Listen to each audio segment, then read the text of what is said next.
Okay, let's smoke some cheese. So every couple of years, I'll fire up a good batch and we'll put it in the refrigerator. It'll hold for a couple of years easy. But I'll buy an assortment of cheese, get it on sale. Here we've got some different types of Jack, some extra sharp. I even grabbed some Baby Bell on this one here, the natural one and the cheddar. I tried some string cheese. I haven't tried this before. But I'll go ahead and unpackage everything. I'll use my gloves to do this just to keep the contaminants off as well. You obviously need to take all the plastic covering off, otherwise it doesn't smoke very well. But here's the string cheese, and here's the Baby Bell, the white cheddar. So I lay them out, and I actually put a cross X mark on the white cheddar, so I knew which one was the white cheddar when they were finished. So here I got them laid out. I'm going to put them on the table, different racks, before I get them going in the smoker. I did cut off the labels and put it on top of each one. I'll kind of explain that one here momentarily as well. But by cutting out the labels, and I took a picture of this, but then it'll help you once it's all done to identify which one's which. Here's the string cheese all laid out, getting ready to go in the smoker. Here's the Baby Bell. I had one extra cream cheese, so I threw string cheese, so I threw it on there. But I let it sit at room temperature for at least an hour to warm up before it goes on the smoker. I used my smoke tube. I used hickory pellets with this one here. I did put an ice bucket or a tin can beside it that was overnight in there full of water, and it was cold enough to kind of partially freeze it. Went on the smoker at 11:30. I used my meter probe. Obviously, we're not using any electricity.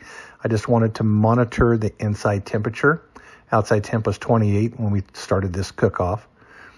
Got them on racks, put them across here. Of course, you can see the heat source, and that's where that ice bucket comes in, that water bucket. Kind of help give you that heat deflector on there.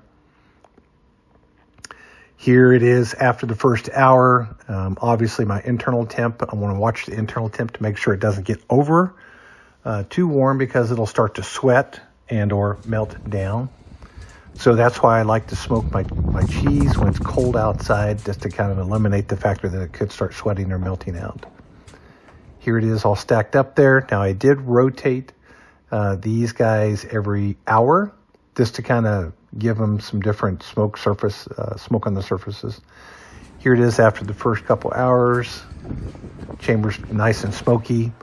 Smoke tube itself could have lasted, I could have ran it for 4 hours, but I just did a 3.5 hour smoke on this one here.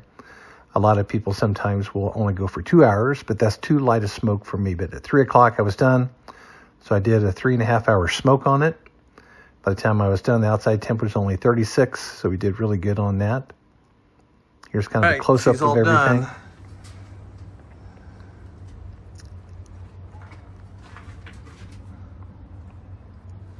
Okay, I'll take him out here once I get them all out, back into the kitchen area, put them on the table. You can see how the coloration of them is quite different. So if you didn't have them labeled or know what they were, it'd be hard to identify some of these cheeses. So I kept them in that perfect legend that I talked about earlier, where I printed that out, and I'll show that here momentarily. But here they are laid out, and you can see how once you get the smoke on there, you can't really tell some of the cheeses what they were. Here's the comparison of the two. So after 1 hour, again, I let them set room temperature for 1 hour, kind of dry out some. Now I'm going to go ahead and wrap them in butcher paper. So there's all kinds of different butcher paper out there, but these, this brown butcher paper, I cut these in 13-inch long pieces. And I usually got about 4 pieces out of one 13-inch cut. Here's that printout to where now I know what cheese is what. Now I'm going to take a cheese out.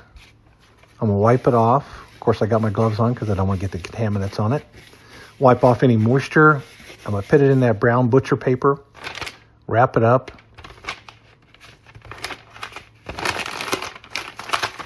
and then I'll mark the outside of each one of these. Because once you put them all in the refrigerator when I'm done here, now you gotta know what's what. Okay. So then here I put them back into my second refrigerator, and they're all in there. So 4 days later, some people wait a little bit shorter, but I always wait 3 to 4 days. Now I'm going to vacuum seal them, And I use this food saver here. I like to pre-cut everything because then it makes it so much easier. So I cut these in 7-inch long strips. And here's my legend to where I know what's what anyways. Now I'm going to take them out of the package. Of course, this is after the 4-day mark. Take them out of the package. I'm going to wipe them down again. Again, I've got my gloves on to keep the contaminants off, if any. But then I'm going to go ahead and slip them into that vacuum sack. And I'm going to go ahead and seal them up.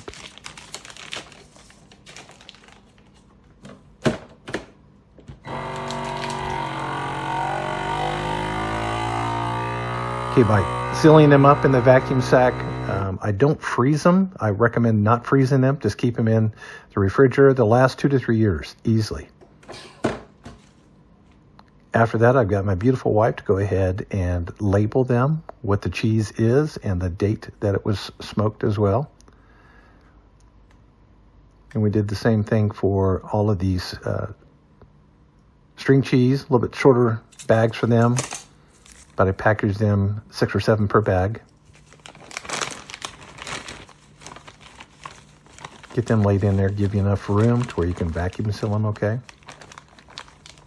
And I did rotate them on the smoker as well, just to kind of get that smoky color all around it, not just on one side.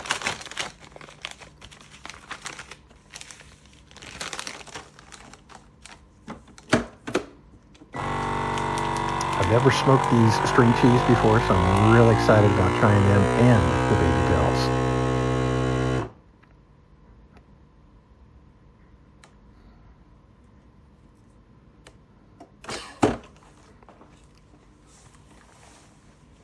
Okay, now with my beautiful wife's handwriting, because mine, I couldn't read it, so we got that all labeled up there. Now it's time for the baby bells. Only put them in a little bit smaller bags as well.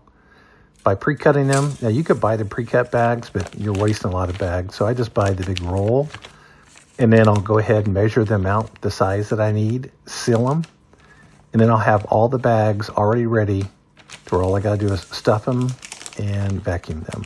This makes the process go a lot easier for me.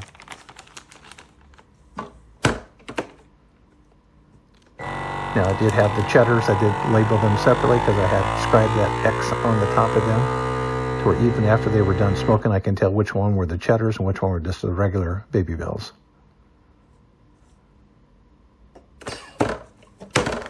Okay, I also wipe them off just to get any moisture. By the time they sit out room temperature for about an hour, I know that when I first took them off the smoker, I see some of them sweating, but some of that dried off.